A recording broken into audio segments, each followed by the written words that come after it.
Hello, a very warm welcome to all of you for joining the next session. This panel is titled Two-Factor Authentication, or 2FA. Doing nothing is not an option. I'm super excited to talk with you and my amazing panelists, which are coming on board very soon, about this topic.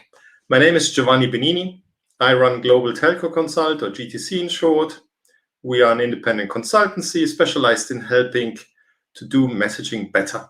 And this comprises the whole value chain from mobile operators, service providers, and actual enterprises.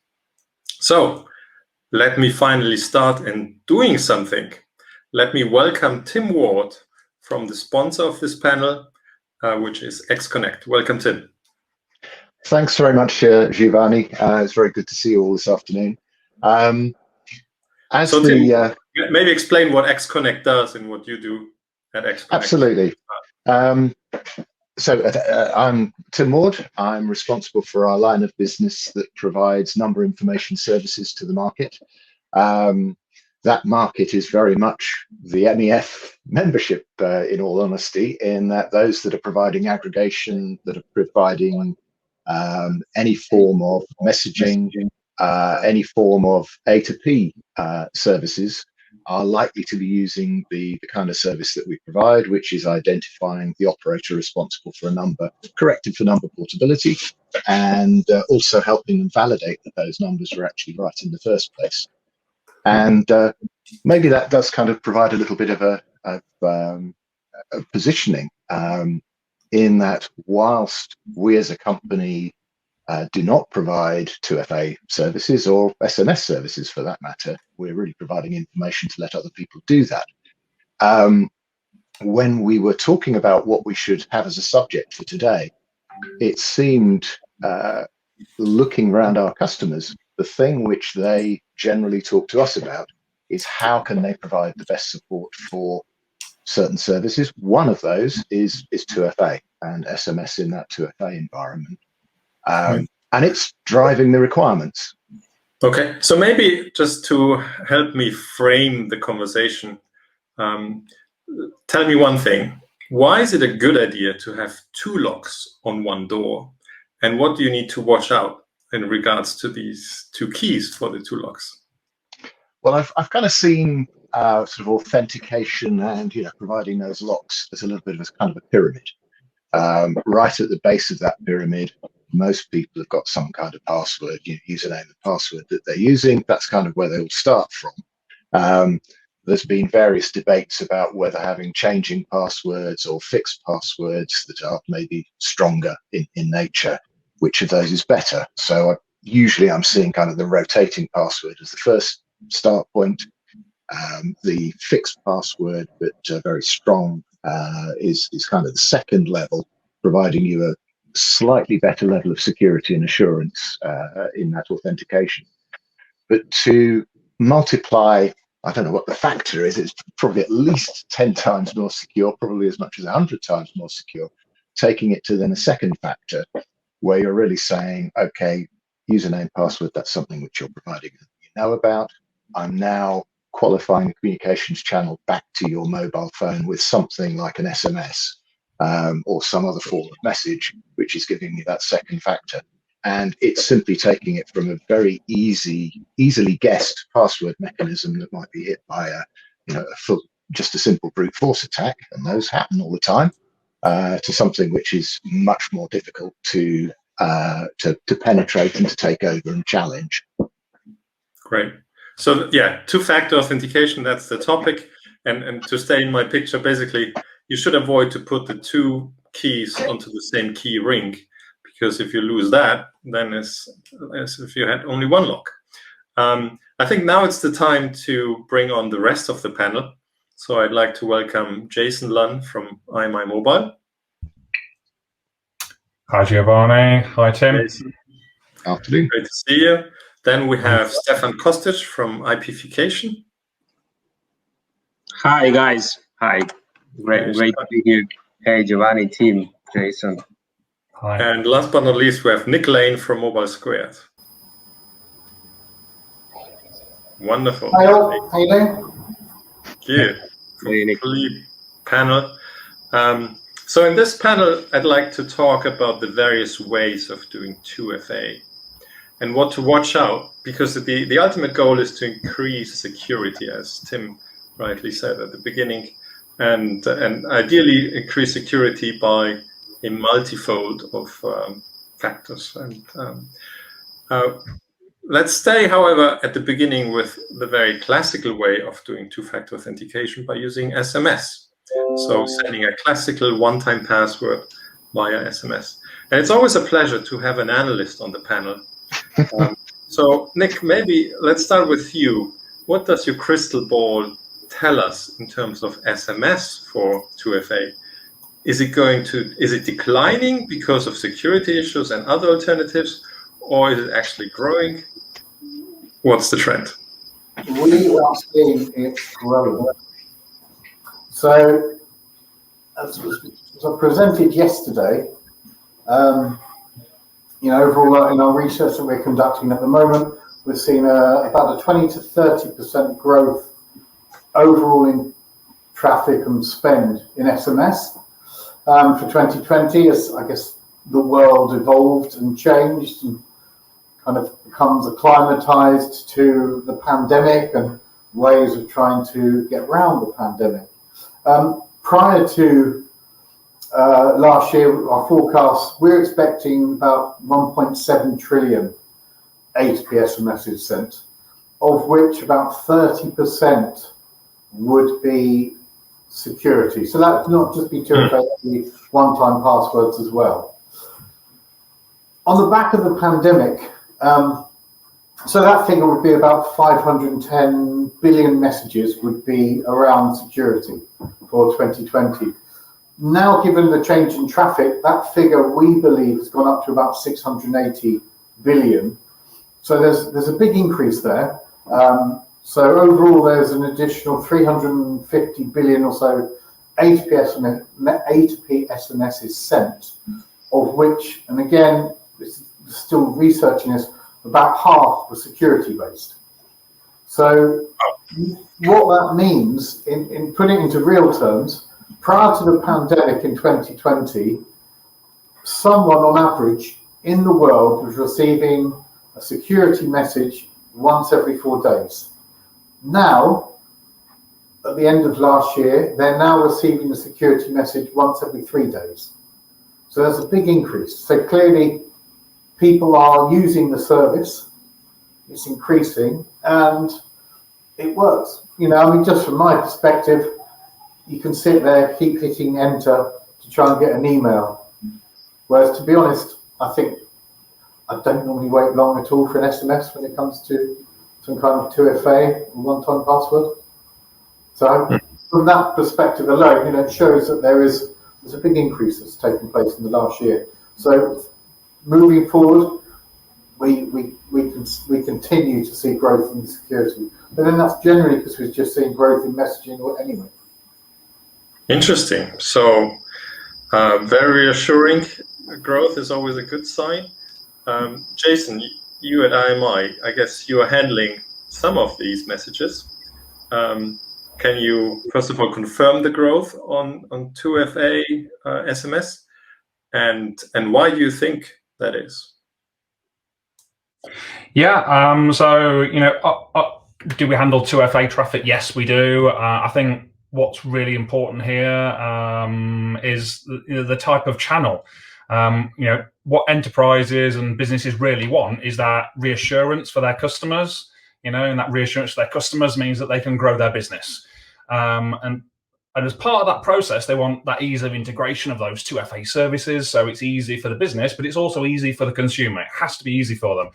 And as such, we've spoke about SMS, and Nick mentioned email a moment ago, but, there are also voice calls, there are authenticator apps, there are all sorts of ways of doing 2FA.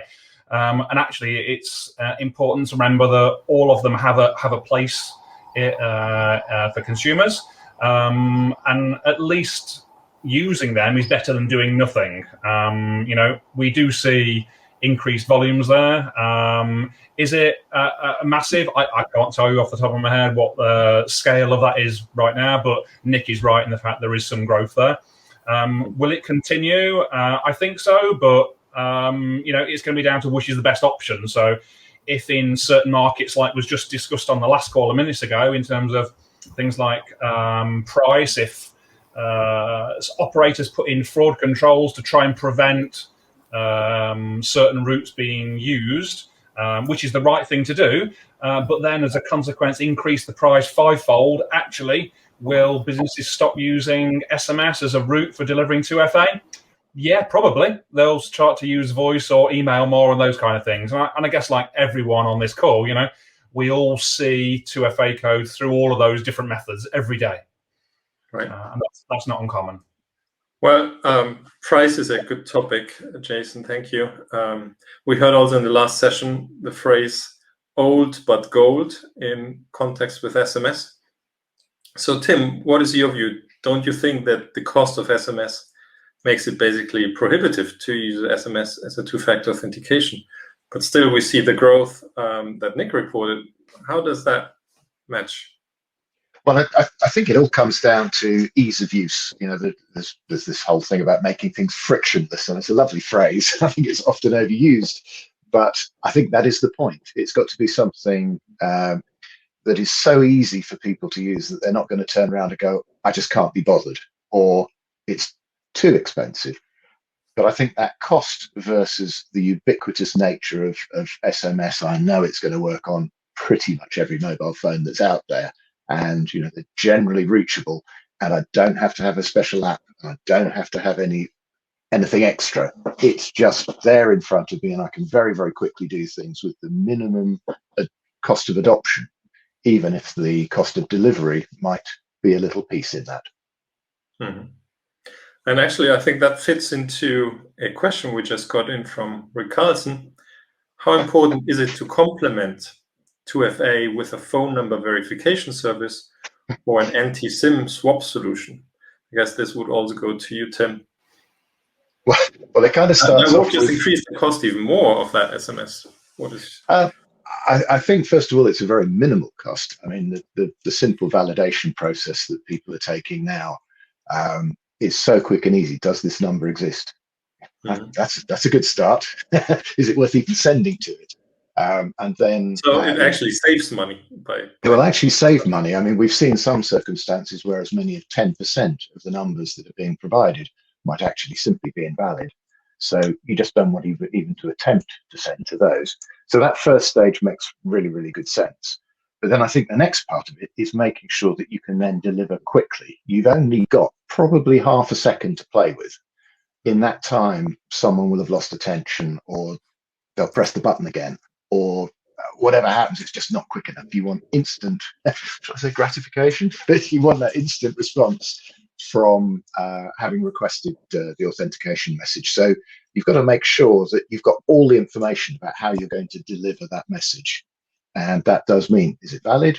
Which operator should I send it to? Have I got a valid route to that particular operator? All of those questions have got to be answered within that half second. Mm-hmm. And that's where XConnect can help, right? And that's exactly what we do. That's why we provide the information services and why we even care about this subject. So yeah, that's absolutely true. Right. But Jason mentioned something else, which is alternatives to SMS. So I'd like to use this panel to give also an overview of these alternative methods. And Jason, you mentioned Authenticator, which is an app from Google, from other companies. You mentioned voice calls. That's kind of the old-fashioned IVR, saying the token is 1, 2, 5, and so forth. But what about flash calls, Jason? Have you encountered that? We have. You've got flash calls and flash SMS, things like that. But some of those are being blocked by operators now. They don't want to see flash SMS. Those controls are being put in place. But I think some of the additional APIs that the operators have been making available for us in terms of data services are really useful. So Rick mentioned around SIM swap solutions. Absolutely. but that is quite complicated. You can do SIM-swap on its own as a single API, but there are, to give you an idea, just in the UK market with the main 4 operators, there are over 20 attributes you can call for different use cases, and that can make things quite complicated. And I'm sure Stefan will be able to comment on this as well. It's again, it goes back to that first thing that I just mentioned, and Tim said, it's about being frictionless. That's what we need for enterprises, to provide solutions that make it easy for them, really. And we can use all those attributes from the operators to give that solution. Absolutely. I think that's the right time to introduce Stefan and his new solution. And I think that warrants a bit of extra time to explain how you are presenting an alternative to one-time passwords via SMS. Yeah, thanks a lot. It's kind of a great intro from Jason, and also from the question raised by Tim and someone from the audience. We consider ourselves, let's say, new guys on the block, right? Like in terms of how we approach the issue of 2FA, but I think we all share the same interest and the vision that we all want 2FA to stay within the telecom channel. And that's the main reason why we kind of started with Authentification in the first place. I mean, in a nutshell, just for the audience, what Authentification does is actually providing an alternative solution to existing, SMS one-time pins or a separate SIM swap APIs, to basically through one API call to be able to verify what we call network triplet. 3 most important network elements: SIM card number, device number, and phone number via the user's IP address that's assigned by his or her telecom network. And this kinds of puts the experience on completely, next level. So we all agree the frictionless, seamless is super important. And talking about that, I mean, SMS is starting to get some friction, right? Like it's not arriving in 100% of the times. For many people, especially now in the 5G era, they don't want to, key in like 7 digits, 6 digits to. It's all getting too slow. So the kind of the seamless perspective is changed. So they really want half a second solution to get into the app, and security loophole is still something that that is a growing issue when it comes to existing solutions around SMS, and that's why we are seeing a lot of telecoms starting to build up separate APIs that are trying to catch up with the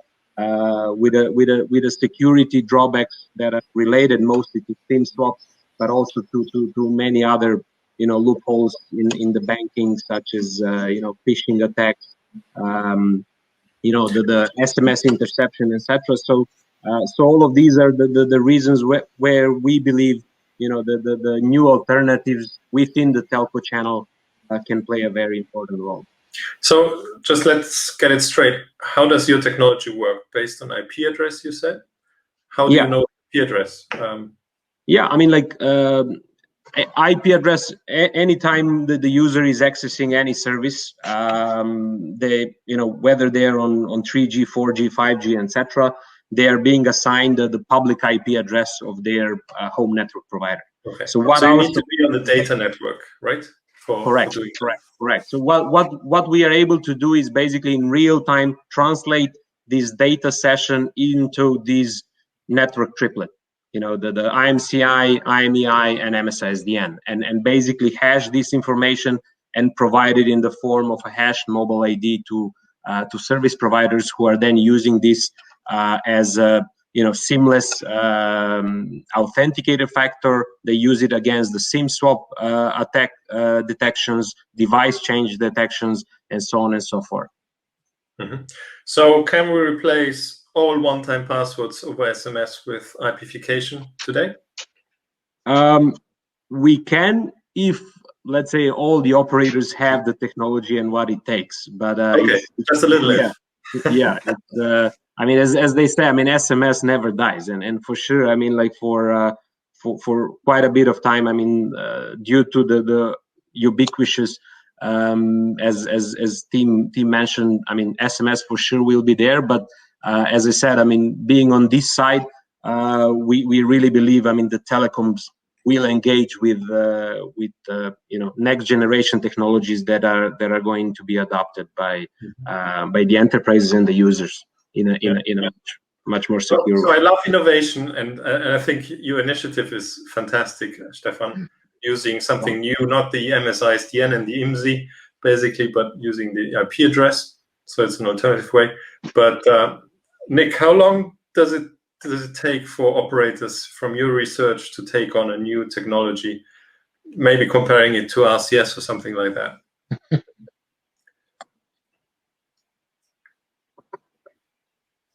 You're on mute, Nick. The famous word of these days. And that's my view. I mean, it's difficult, isn't it? I mean, you look at trying to get RCS up and running. It's taken a very, very long time.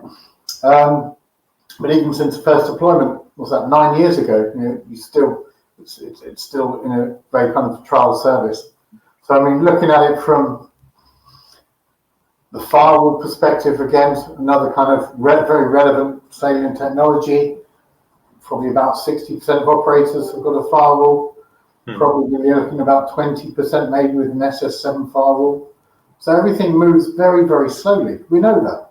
The OTTs move very quickly. So, you know, and I guess part of the problem always is within an operator, you've got far too many silos. And these silos often don't communicate with one another. They're even often competing against one another. So when you're trying to launch something, you know, it's kind of what is the best route to go down when you're talking to an operator? What's the best path to success? I guess typically you want to probably hit the C-suite and make sure that that directive comes from the top, because then things get done. So that's probably the fastest way of actioning something and getting a solution out there. Yeah, makes sense. So we wish IPification a lot of success, but I think for the time being, we also need to still work on the SMS old but gold technology, and maybe let's talk about the security issues associated with the SMS. So SIM swap was something mentioned, but maybe Tim, what other problems you're encountering that needs to be dealt with? I think this is a really kind of sensitive subject, because it's very easy for the media or, you know, organizations to kind of get a bit wrapped up with where the risks and the threats are. And, you know, I think over the last year, there have been reports from pretty much every one of the major security organizations. I think the US NIST, you know, Interpol, the UK, we've got the NCSC, all provide their advice and guidance on, you know, what are the best authentication mechanisms, kind of what you should do, what you shouldn't do. And I think all of them have called into question whether SMS is kind of secure enough and safe enough and controlled enough. And in some cases, they've even given advice, don't use SMS for this kind of authentication. I think, you know, I think we're all very aware of the various forms of fraud, kind of almost the man in the middle or the kind of takeover. We've got those where, you know, a SIM has been swapped through administration at the MNO. All of these, hey, there's no doubt about it, they're all real risks. I think the challenge is trying to decide how much of a risk those things really are, and whether it actually outweighs the benefit you get from really good, solid, basic, I'll use that horrible word again, ubiquitous improvement in security, where you really are going an entire step function from very, very basic security to pretty good and pretty secure. Then you start wrapping it up with some of these other things. And I think, as Jason was talking about, yeah, I can wrap it up with a SIM swap check. If it really matters, then it's worth spending the extra time and the extra money on securing and ensuring that that particular channel is secure and you can't see any particular threats to it. I think you know, there's any number of levels that you can take that to, but it's making sure you get that balance right between the simplicity and the cost and complexity of the solution.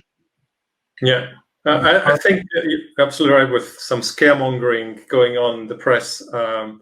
SMS is not safe, and therefore anything related to SMS is not safe. But you're absolutely right.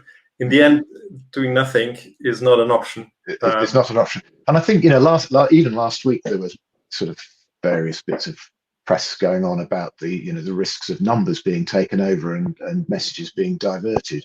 Yep, it's a real risk. And it's good that someone's identified it, because I think now, we as an industry can then address it. Let's do whatever it needs to do to fix it, and we'll incrementally improve the mechanism. Yeah, Jason, you've been actively working in the UK banking area. I mean, IMI is active with banking traffic, but also on the UK side, I think you have been heading an initiative to increase the security level also with regards to the traditional SMS technology. What have you done there? Yeah, I think there's lots of things really that are ongoing.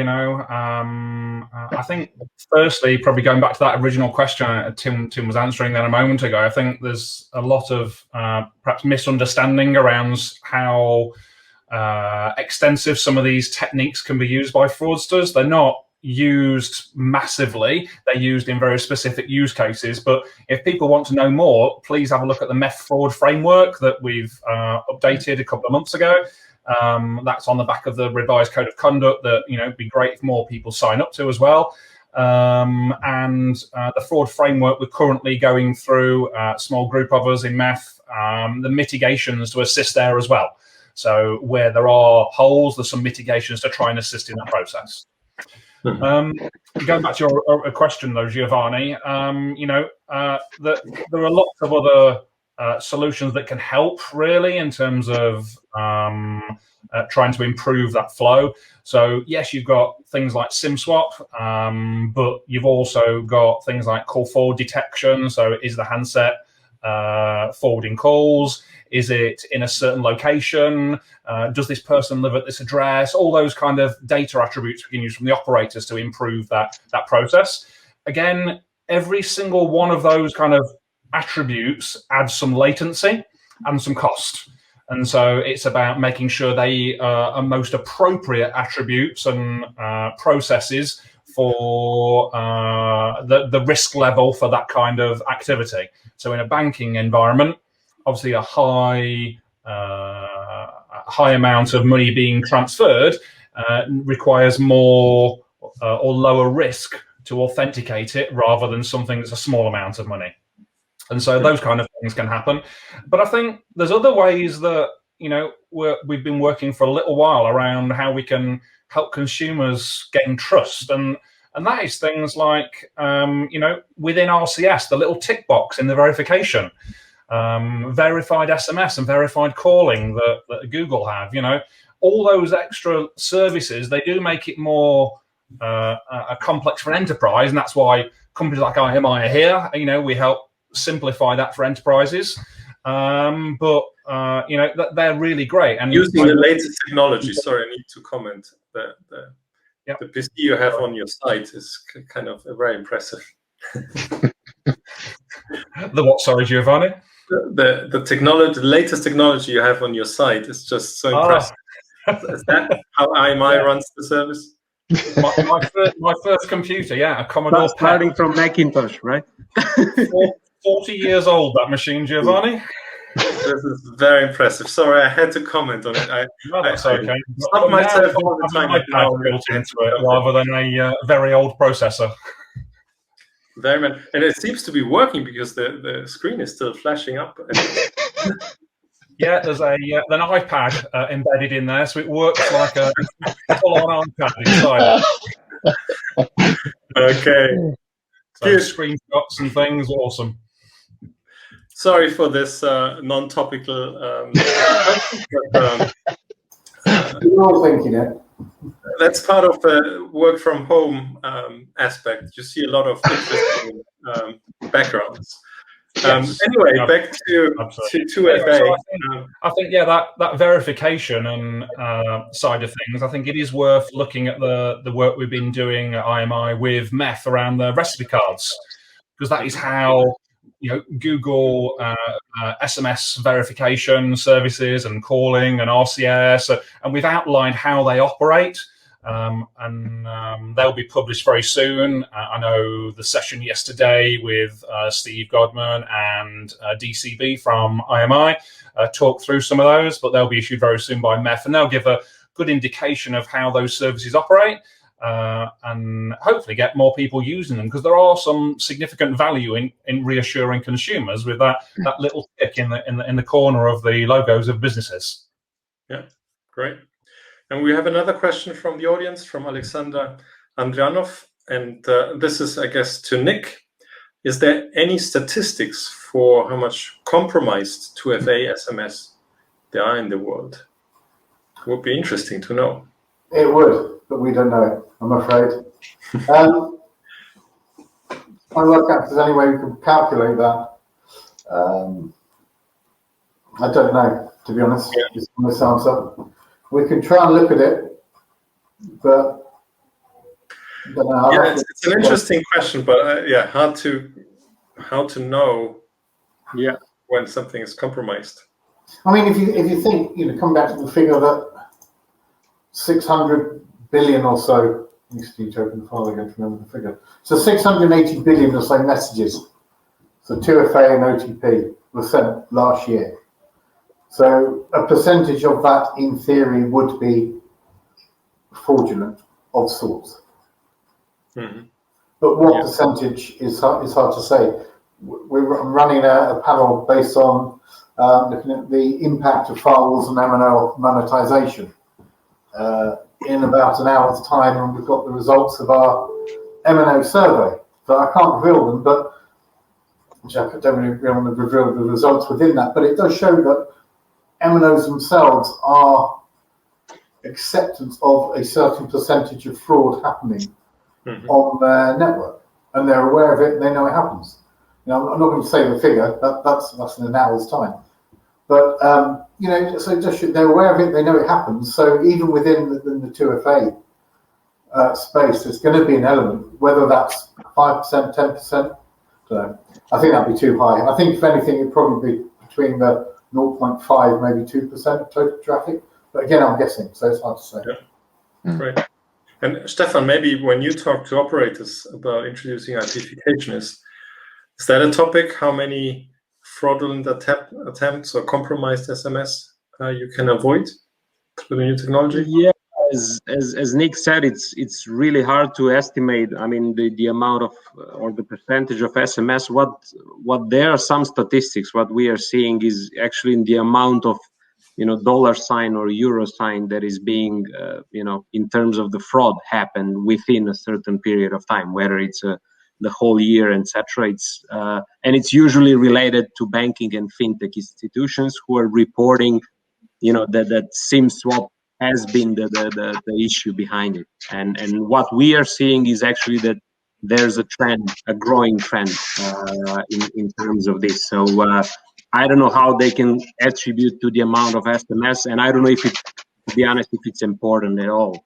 No matter if one SMS being compromised by 27 million worth of bitcoins has been stolen, or it's like 100 SMS compromised and $100 being stolen. So I don't think it adds to relevance, but I mean, actually the amount of security risk is growing, and that's an important topic for more and more telecoms to realize.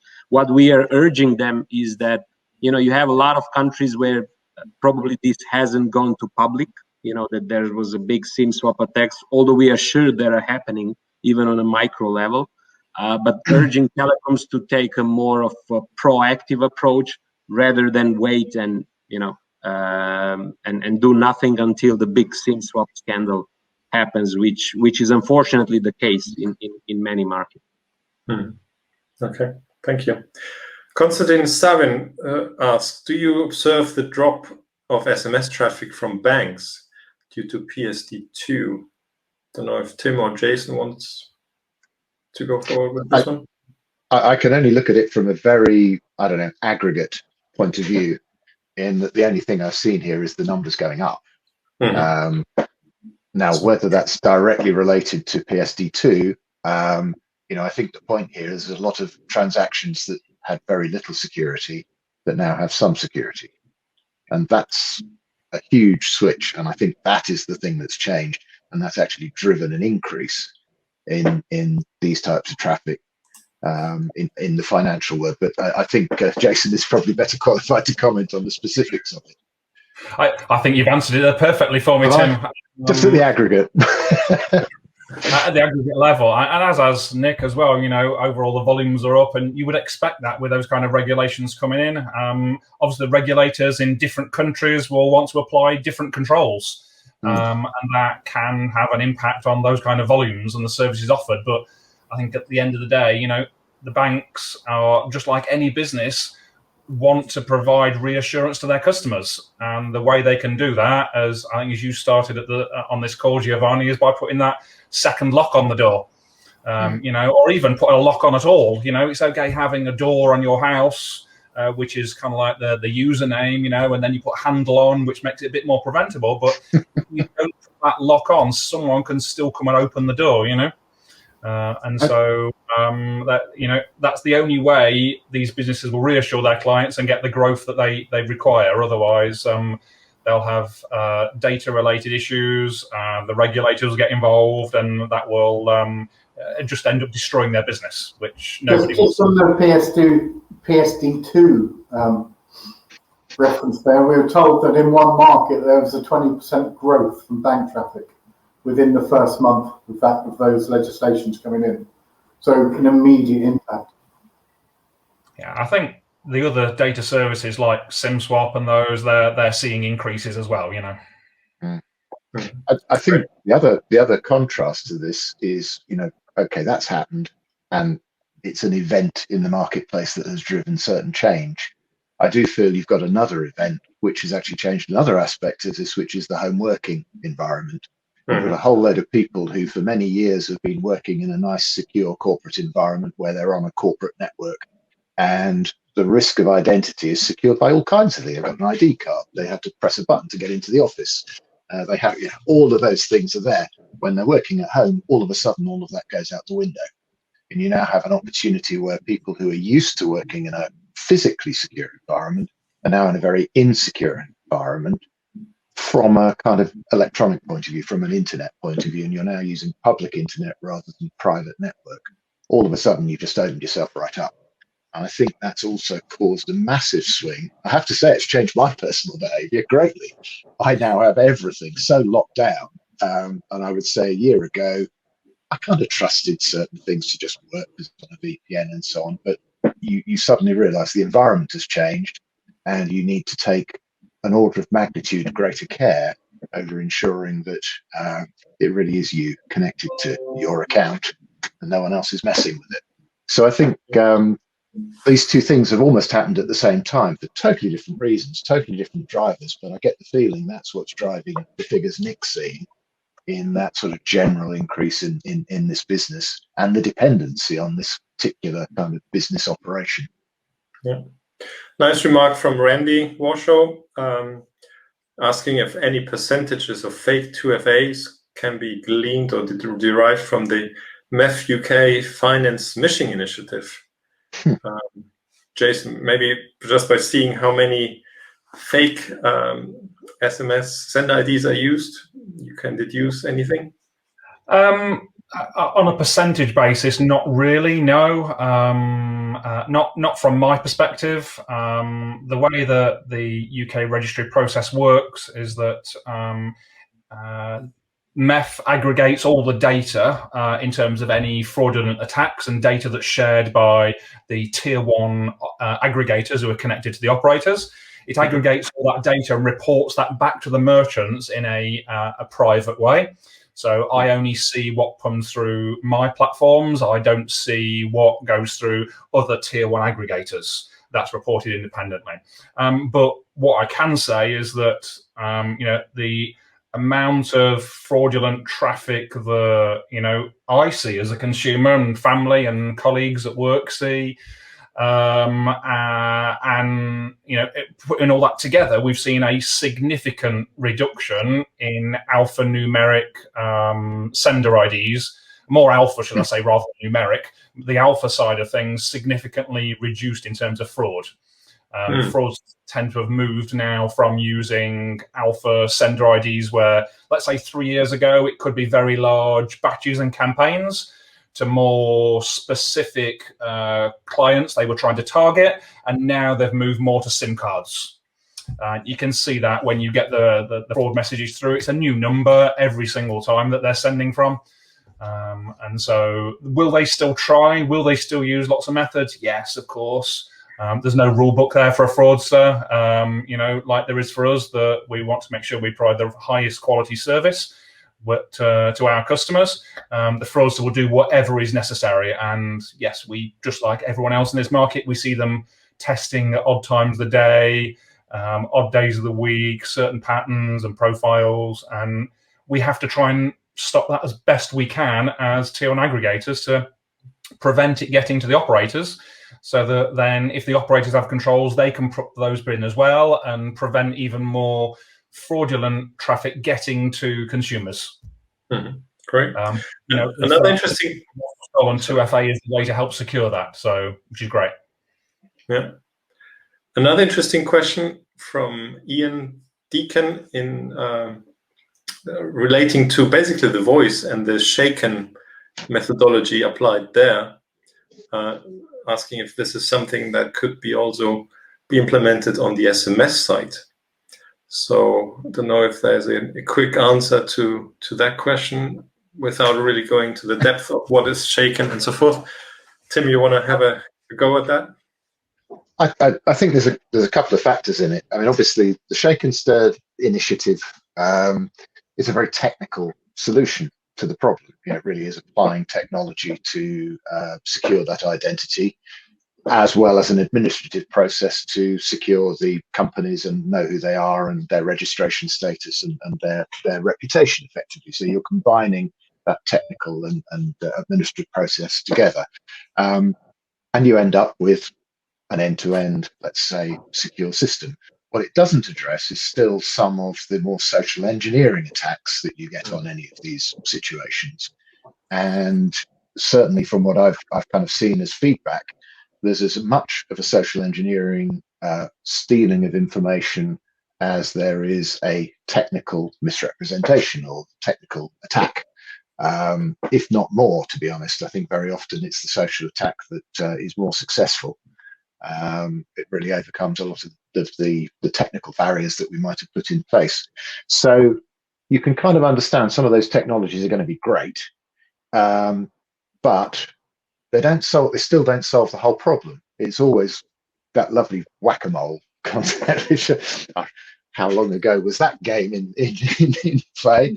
But that idea, every time you bang one down, up pops another solution, another attack in another way. And so that's where I think. Now, I think the other side of this is, if you follow what the GSMA have been doing in this area, they're looking at, I think, probably 4 different technological solutions to this. Shake and Stirred isn't the only way of doing this. It's definitely a way, and it's got a good maturity to it now. But there are other ways which are kind of less dependent on endpoints and more dependent on the end-to-end channel. So I think the jury might still be a bit out on whether that is the global way forward. It's certainly a way forward. Great. So I would add to that, Giovanni, sorry, that if you look at those kind of registration services, look at where RCS is going, and the registration service there, or just look at the US versus the UK just on SMS, and in the US 10 DLC, and the UK just using VMNs, and it's a bit more open market where there's no registration required, and it's getting the balance between control and risk. Fantastic. So we're getting to the end of our session, and I would like to hear from each of you your recommendation. If there's an enterprise today or a service provider wanting to offer 2FA, what would your recommendation be? Let's starting with Stefan.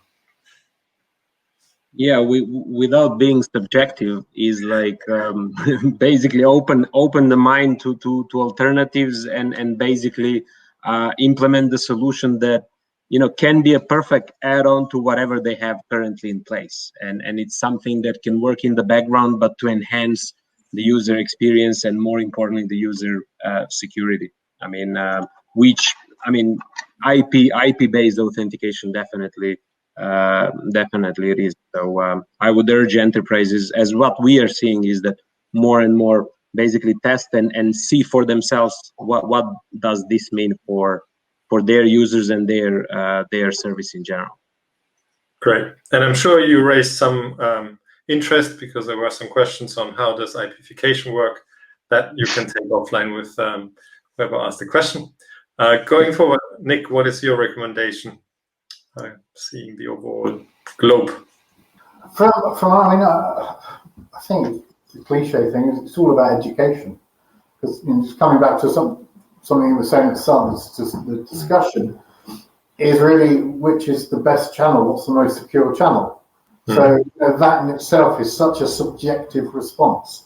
So someone can say an app, an authenticator app, it could be SMS, it could be RCS, WhatsApp, it could be anything. But the trouble is, it depends on who you talk to and what you're trying to promote, and also probably price. So ultimately, you've kind of got to think what price is do you have to pay for that security? And if RCS is the most secure, then that's the one that really should come out in front. But also within the whole verified tick thing, surely we should start to have a kind of a secure standard around messaging. Just to kind of say, actually, this meets certain criteria, this is an approved channel. Because at the moment, it's someone's view versus someone else's. So that's kind of, I guess, ultimately, then clarity is what I would want to see. Sounds great. Thank you, Nick. Jason. Yeah, I'd say, look, come and talk to us, really. IMI, we've spoken about lots of different services here. We provide them all. Come and talk to our team and we can provide the best solution for your business problem in terms of 2FA. If you want SMS, we've got that available out of the box. If you want SIM swap, if you want RCS, all that capability is there, and our team can help you with that integration and make it as quick and as seamless as possible.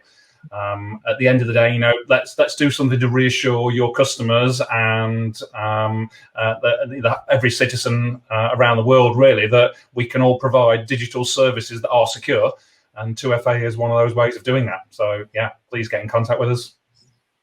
Super. Thank you, Jason. And last but not least, the sponsor of this session. Well, thank you. I'll try and keep it real simple because I think keep it simple, make sure it works, and just do it. Fantastic. Yep. Wow, that was short and crisp. Unusual for me. So thank you all for this very entertaining session and hopefully also educative session. Thank you, Stefan, Nick, Jason, Tim. It was a pleasure. Thank you all so much. Thank you. Over to the next panel. Thank you, guys. Very good. Thanks very much. Thanks. Bye-bye. Thanks a lot. Cheers.